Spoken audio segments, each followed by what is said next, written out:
Je m'appelle Delphine J. Moreau. J'ai 30 ans.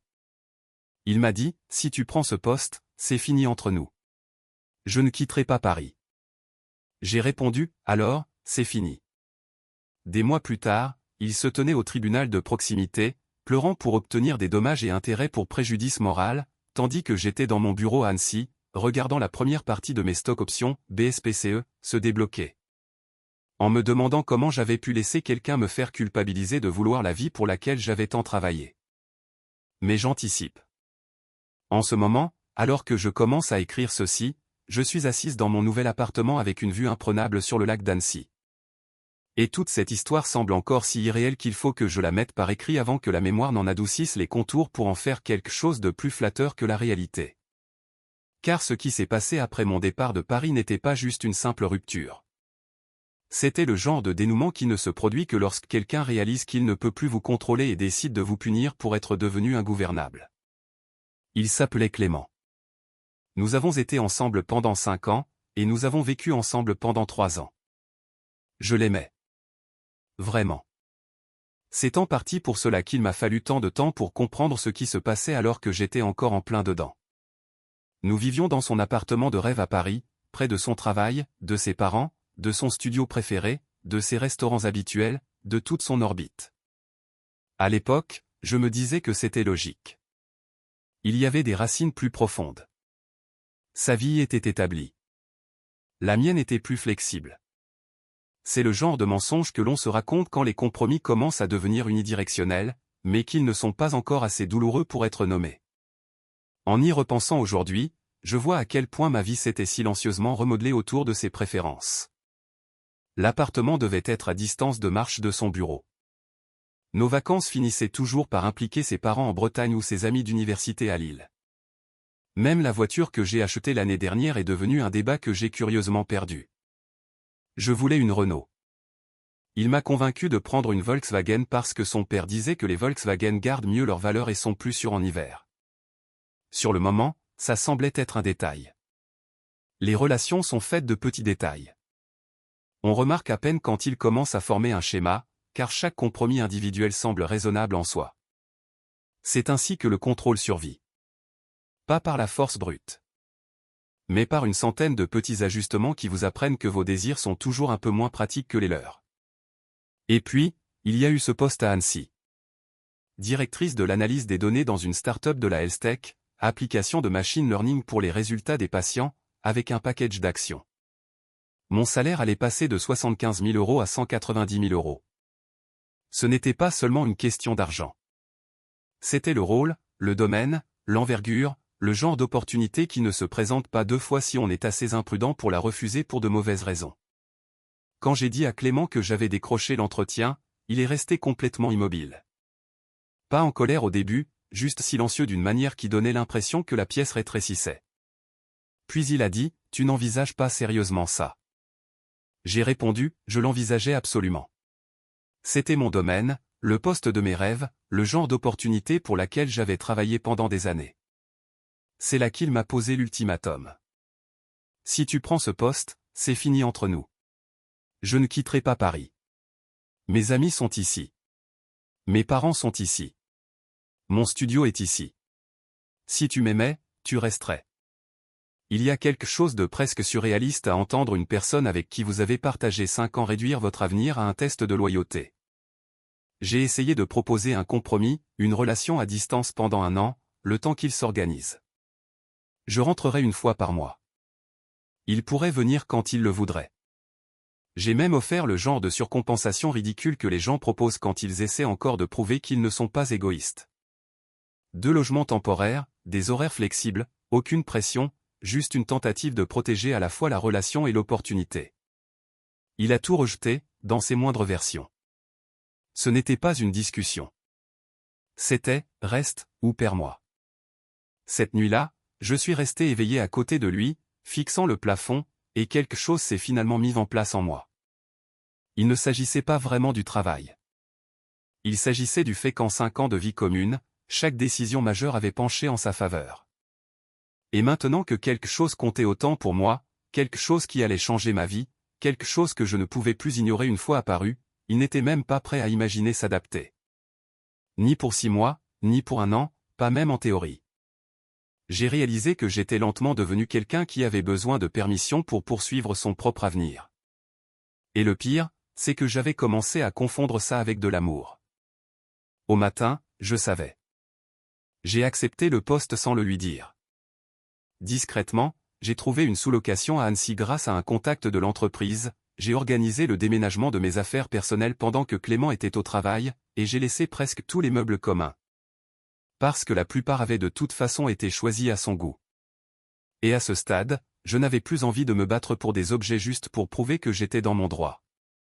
Ce que je voulais, c'était sortir de là. Le matin de mon départ, j'ai laissé une enveloppe sur le comptoir de la cuisine. À l'intérieur, il y avait mes clés, l'équivalent de 2 mois de loyer, et un mot qui disait « Tu m'as dit que si je prenais le poste, c'était fini. » Je te crois. Je pensais que ce serait ça, la partie difficile. Je m'attendais à des larmes, des SMS furieux, peut-être des amis qui prendraient parti, peut-être sa mère qui m'appellerait pour me dire que je faisais une erreur. Les retombées normales d'une rupture, douloureuse, oui, mais compréhensible. Ce à quoi je ne m'attendais pas, c'est que Clément réécrive toute l'histoire de notre relation et lance ce que je ne peux décrire que comme une campagne pour faire de moi la méchante dans une histoire où c'est lui qui avait posé l'ultimatum, et où je l'avais simplement accepté. Mais ça, c'est venu plus tard. Sur le moment, tout ce que je savais, c'est que j'étais dans l'avion pour Annecy. Ma poitrine me semblait à la fois vidée et illuminée. Et pour la première fois depuis des années, l'avenir qui s'offrait à moi était quelque chose que j'avais choisi sans demander à personne si j'en avais le droit. Je pensais que la rupture resterait entre nous. Ce fut ma première erreur. Je m'attendais à de la colère, bien sûr, à quelques messages blessés, peut-être à un appel dramatique de sa mère, peut-être à des amis communs demandant ce qui s'était passé avec cette voix prudente que les gens utilisent quand ils veulent des ragots déguisés en inquiétude.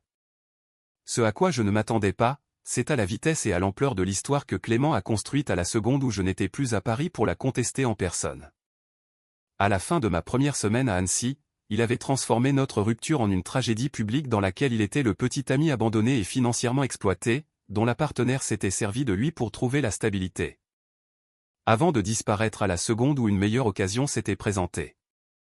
Les premiers signes ont été des stories Instagram, des selfies en larmes, des écrans noirs avec du texte blanc, des légendes comme « Parfois, tu réalises que la personne autour de laquelle tu as construit ton avenir ne faisait que construire une porte de sortie. » Puis, 5 ans à soutenir la carrière de quelqu'un, juste pour être jeté quand ça devient pratique. Il publiait depuis notre ancien appartement, depuis la cuisine exacte où il m'avait posé l'ultimatum, se présentant comme s'il avait été pris de court par un acte de trahison froid et stratégique. Ensuite, les mensonges ont pris de l'ampleur. Il a commencé à dire aux gens que je l'avais maltraité financièrement, que j'avais vidé nos économies communes avant de partir, que je l'avais abandonné sans rien, que je l'avais manipulé pendant des années et que j'avais fui dès que j'avais eu une meilleure offre. La chose qui m'a rendu la plus furieuse n'était même pas la cruauté. C'était la paresse de son mensonge. Nous n'avions jamais eu d'économie commune. Jamais. Nous avions tout divisé à 50-50e pendant tout le temps où nous avions vécu ensemble.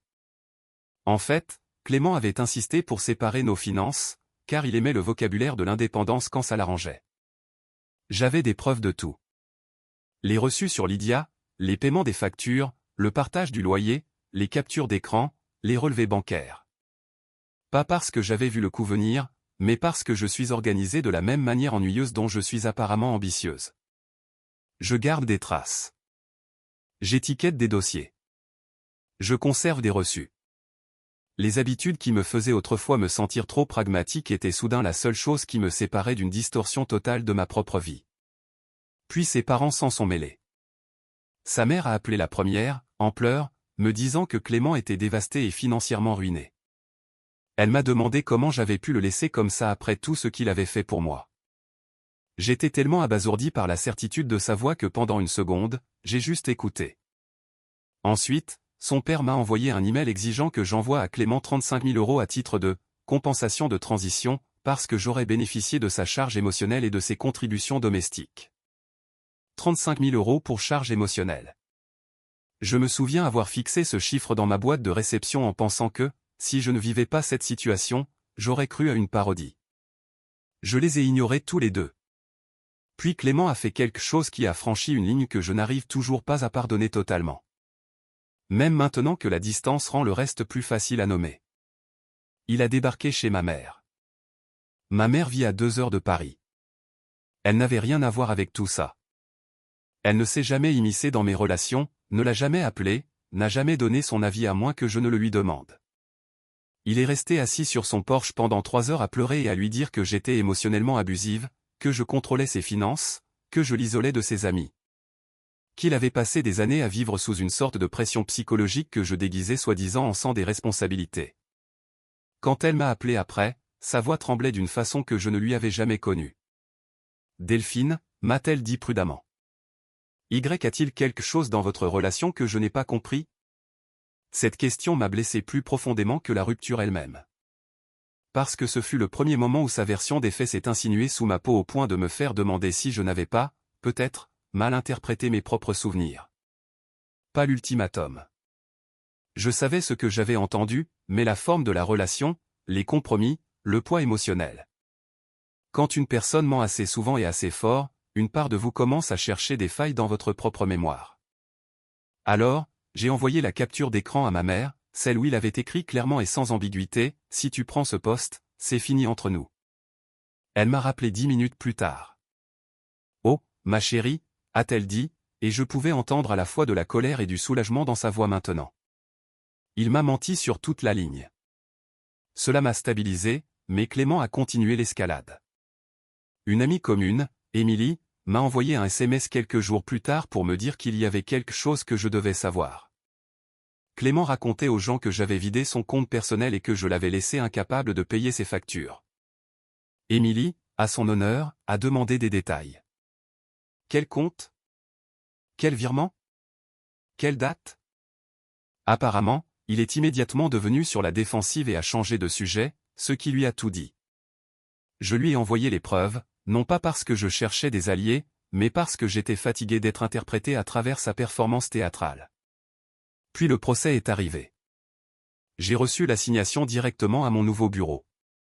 Il n'y a pas de façon élégante de décrire l'humiliation de se voir remettre des documents du tribunal de proximité dans le hall d'une entreprise où l'on est encore en train d'apprendre les prénoms des collègues et les accès par badge. Ma nouvelle équipe en a vu assez pour comprendre que quelque chose clochait. J'avais envie de disparaître.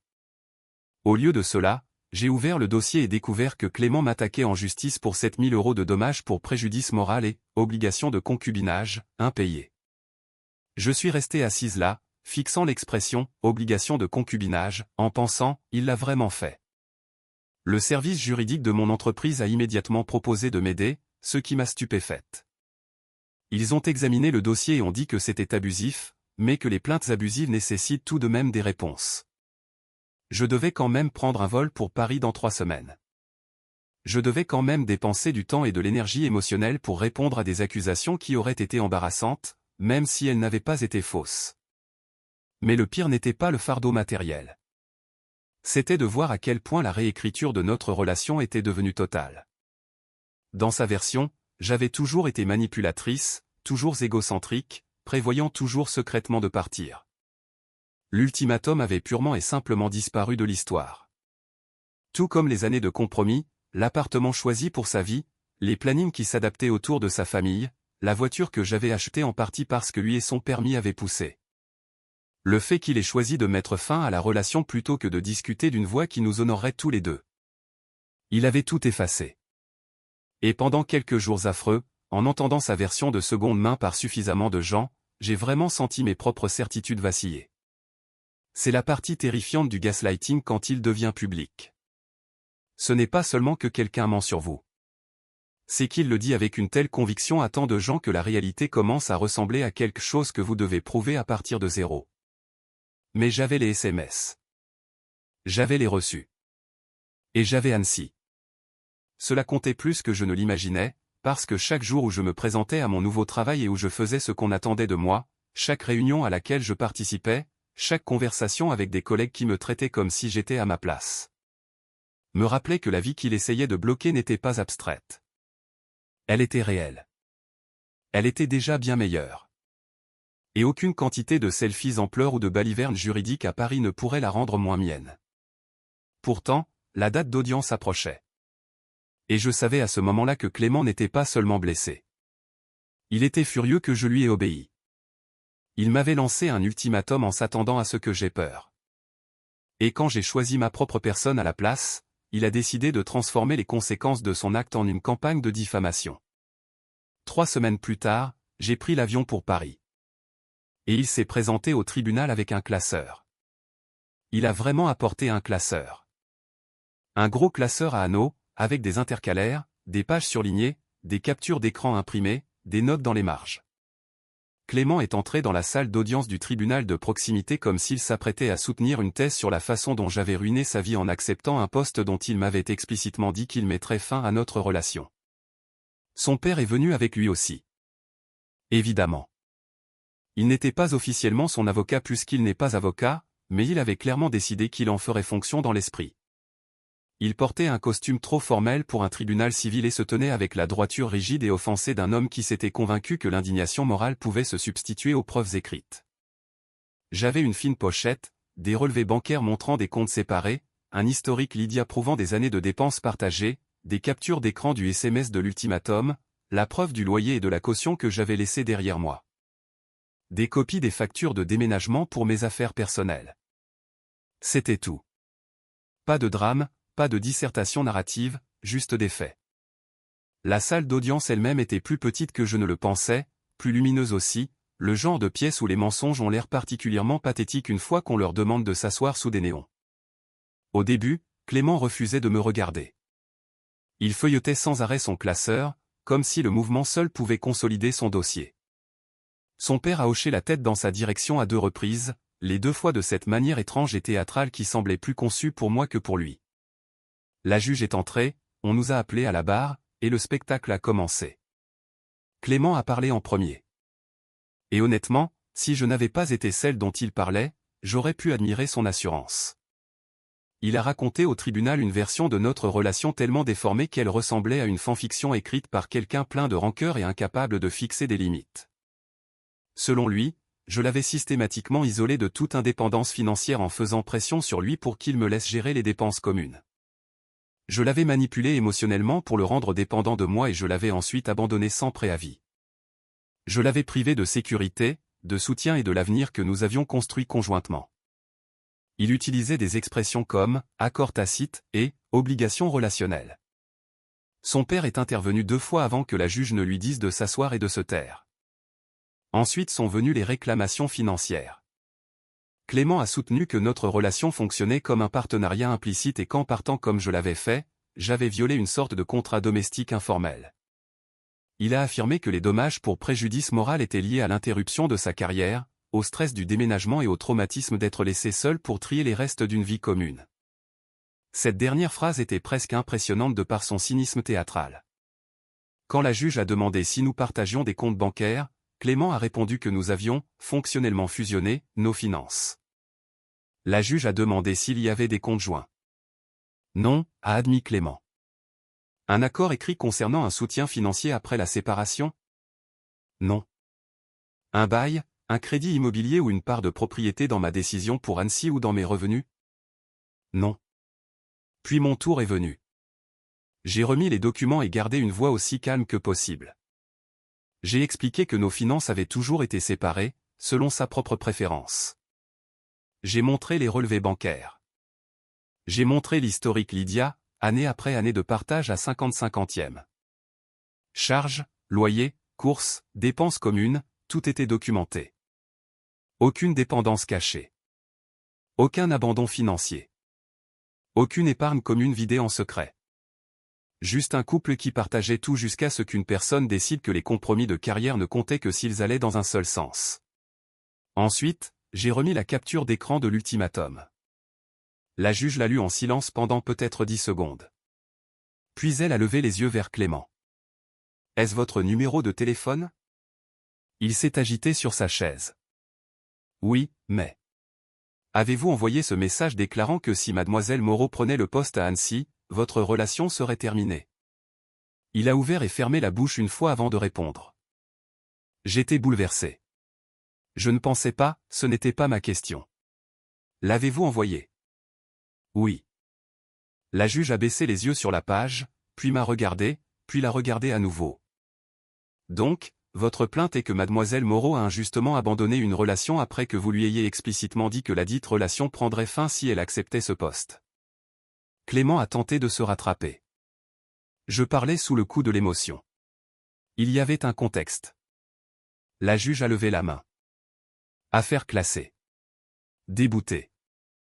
C'était tout. 15 minutes tout au plus. Tout ce qu'il avait construit, le classeur, la performance larmoyante du parent, le discours sur les obligations émotionnelles, tout s'est effondré à la seconde où l'ultimatum est arrivé sur le bureau de la juge. Clément a pâli, puis a rougi, puis a pâli à nouveau. Son père a commencé à se lever, comme s'il pouvait, par une objection, remettre la réalité en mouvement. La juge a fait taire cela d'un seul regard. Et là, Clément a perdu les pédales. Pas discrètement, en plus. Il s'est mis à pleurer bruyamment, avec colère, affirmant que les tribunaux ne protégeaient pas les hommes contre l'exploitation émotionnelle, que j'avais manipulé les preuves, que c'était la preuve que les femmes pouvaient détruire quelqu'un et appeler ça de l'émancipation.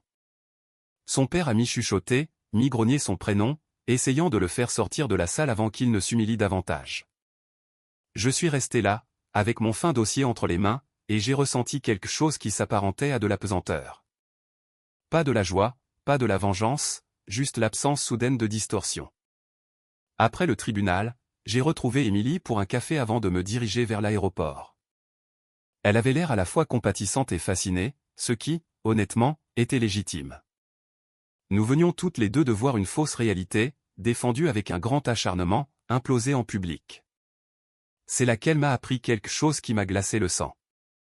Clément avait appelé mon ancien patron, pas une fois, mais à de multiples reprises. Il lui avait dit que j'étais émotionnellement instable, imprudente, déloyale, et qu'il devrait avertir les gens dans les cercles parisiens de l'analyse de données de mon modèle de comportement irresponsable. Il essayait de me mettre sur liste noire dans des entreprises d'une ville que j'avais déjà quittée, essayait d'empoisonner mes relations professionnelles parce qu'il ne pouvait plus contrôler la sphère personnelle. Quand je suis rentré à Annecy, un email de mon ancien patron m'attendait. Delphine, j'ai reçu un appel très étrange de Clément aujourd'hui. Je voulais que tu saches que son comportement était inapproprié et inquiétant.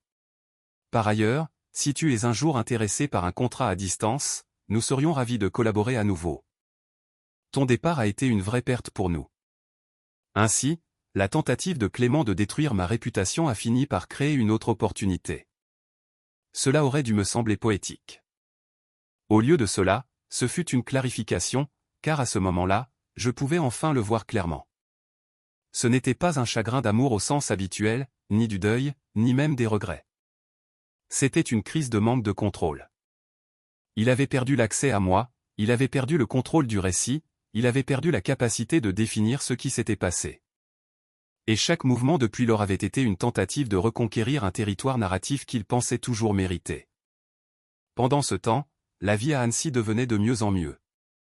Le travail était exactement ce que j'espérais. Mon travail avait du sens.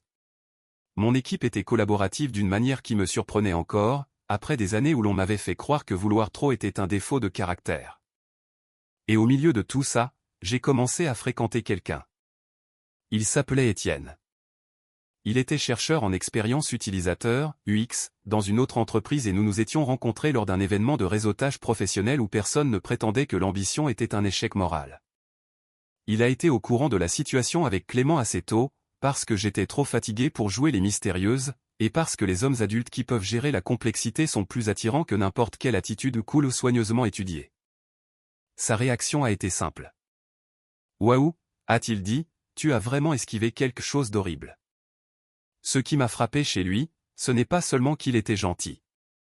C'est qu'il a compris immédiatement ce que Clément n'avait jamais saisi, qu'une relation n'est pas censée être une compétition à somme nulle où le rêve de l'un menace automatiquement l'identité de l'autre. Étienne a écouté l'histoire d'Annecy et ne m'a pas demandé pourquoi je n'avais pas pu faire plus de compromis. Il a demandé pourquoi Clément n'avait pas été capable d'imaginer construire une transition avec moi. Cette question m'est restée en tête, car c'était la vraie question depuis le début. Et même après le tribunal, même après le non-lieu, même après l'appel à l'ancien patron, j'avais le sentiment tenace que Clément n'en avait pas encore fini. Il n'avait plus de terrain juridique. Mais les gens comme lui font souvent leur travail le plus ignoble une fois que les voies officielles échouent. Je voulais que le tribunal soit la fin de tout cela. Ça semble naïf aujourd'hui, mais à l'époque, cela semblait raisonnable. L'affaire avait été classée en moins de 15 minutes. Ses accusations s'étaient effondrées à la seconde où la juge avait vu l'ultimatum. Sa tentative de se servir du préjudice moral comme d'une arme l'avait fait passer pour un instable, pas pour une victime. J'étais rentré à Annecy en pensant que l'humiliation avait peut-être enfin accompli ce que la logique, l'épreuve et la distance n'avaient pu faire, peut-être que Clément allait s'arrêter. Il ne s'est pas arrêté. Au début, l'escalade a semblé plus minime, plus triste, moins officielle. Sa campagne sur les réseaux sociaux a commencé à s'effondrer sous son propre poids. La cagnotte Litchi qu'il avait lancée pour « repartir à zéro après des abus financiers » n'a récolté que 55 €, principalement venant de proches et de 2 vieux potes de fac qui ne connaissaient manifestement pas toute l'histoire. Puis sa boutique l'a licencié parce qu'il n'arrêtait pas de rater ses gardes, préférant poster des vidéos en larmes depuis les toilettes de la réserve, parlant de trahison et de narcissisme. Émilie m'a envoyé une capture d'écran avec pour légende « Ce n'est plus de la vengeance. C'est de l'art contemporain ». J'ai presque cru que cet effondrement resterait confiné. Puis, 2 semaines plus tard, Clément a pris l'avion pour Annecy. Il est apparu devant mon immeuble à 7 h du matin. Je sortais prendre un café avant le travail quand je l'ai vu, debout de l'autre côté de la rue, portant les mêmes vêtements que la veille, les épaules tendues, le visage pâle, soit à cause du voyage, soit à cause de l'obsession, soit les deux. Pendant une seconde, je n'ai vraiment pas compris ce que je voyais. Il n'était pas à sa place à Annecy, comme s'il avait emporté avec lui toute la météo émotionnelle de Paris et s'attendait à ce que la ville se réorganise autour de sa scène inachevée. Il s'est immédiatement dirigé vers moi. « Delphine, s'il te plaît. Il faut qu'on parle. Une vraie conversation. Pas d'avocat, pas de tribunal, juste nous. » J'aurais dû partir. Je le sais. Mais il restait en moi une petite part endommagée qui voulait comprendre comment un homme que j'avais aimé pendant 5 ans pouvait continuer à faire ça au lieu de s'arrêter. Je ne voulais pas le reprendre. Je ne voulais pas fermer la boucle au sens romantique du terme. Je voulais de la cohérence. Je voulais une explication qui rende tout cela moins grotesque. J'ai donc accepté de prendre un café. Un lieu public, un matin lumineux, beaucoup de monde. Nous nous sommes assis dans un Columbus Café près de mon immeuble, et dès la seconde où il a commencé à parler, j'ai réalisé qu'il s'était préparé à ça, lui aussi. Pas de manière pratique, comme je m'étais préparé à partir. Mais de la manière manipulatrice dont les gens répètent des pièges émotionnels quand les faits ne leur servent plus. D'abord, il a souri tristement et a dit « Je te testais ». Cela m'a littéralement fait scier. Un test ? Je voulais voir si tu te battrais pour nous, a-t-il dit. Si je comptais assez pour que tu nous choisisses, nous, plutôt qu'un boulot. Je me suis adossé à ma chaise et je l'ai regardé. Tu m'as traîné en justice, Clément. Ce n'était pas un test. Il a tressailli, mais à peine. Puis il a changé de stratégie. On pourrait recommencer à zéro ici, a-t-il dit précipitamment. Je pourrais trouver du travail à Annecy, toi et moi. Nouvelle ville, nouveau départ, plus de bruits extérieurs. On serait loin de tout le monde. On pourrait construire ça comme il faut.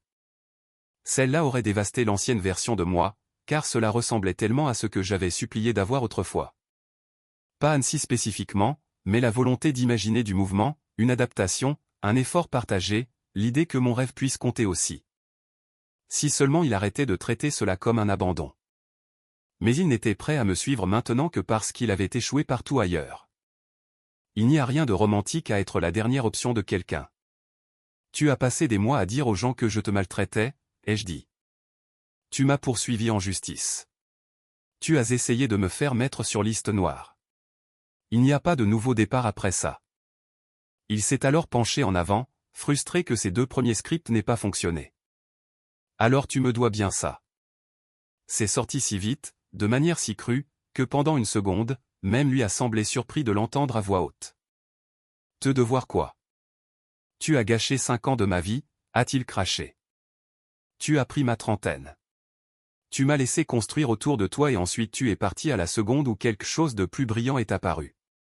C'est le moment où j'ai finalement perdu patience. Pas mon sang-froid, ma patience. J'ai posé mon café et j'ai dit très calmement, je n'ai pas gâché ton temps. Tu m'as lancé un ultimatum parce que tu pensais que j'allais me plier. Chaque conséquence qui a suivi a découlé de ton propre choix. Il a ouvert la bouche pour protester, mais j'ai continué, car à ce moment-là, je pouvais voir tout le schéma en temps réel. Tu voulais que je reste à Paris parce que ta vie fonctionnait quand la mienne s'organisait autour de la tienne. Tu ne voulais de mon ambition que tant qu'elle restait plus petite que ton confort. Et quand je n'ai pas obéi, tu as fait de moi la méchante pour ne pas avoir à admettre que tu avais perdu le contrôle, pas l'amour. Ça a fait mouche. J'ai pu le voir à la façon dont son visage a changé. Il a complètement abandonné son expression blessée après ça. Plus de tristesse, plus de confusion, juste une colère froide. Très bien, a-t-il dit. Alors je vais ruiner ta réputation ici aussi. Je vais m'assurer que ton entreprise sache quel genre de personne tu es. Et c'était là, sa véritable essence. Pas de la blessure, pas du désir, pas du chagrin, de la punition.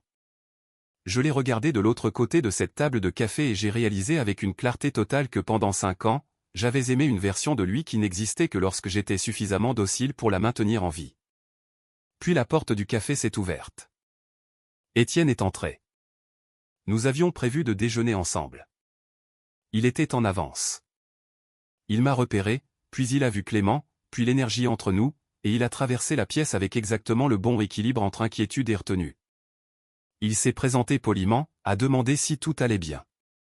Et observer le visage de Clément à ce moment-là était presque trop intime pour être regardé, non pas parce qu'il était jaloux, mais parce qu'il comprenait enfin qu'il ne parlait plus dans le vide. Il n'était plus la figure centrale de ma vie émotionnelle. Il était un problème venu d'une autre ville, assis sous un mauvais éclairage, essayant une dernière fois de me tirer en arrière. Étienne n'a pas pris de pause virile. Il n'a pas joué les sauveurs. Il s'est juste tenu à mes côtés, calme et présent, ce qui a curieusement donné à Clément un air encore plus déséquilibré. Clément l'a fixé pendant une longue seconde, puis s'est tourné vers moi. « Tu vas le regretter », a-t-il dit. Mais sa voix avait changé. Elle était vaincue. Pas parce qu'il m'aimait, mais parce qu'il n'avait plus aucune version utilisable de l'histoire. Il est parti sans finir son café.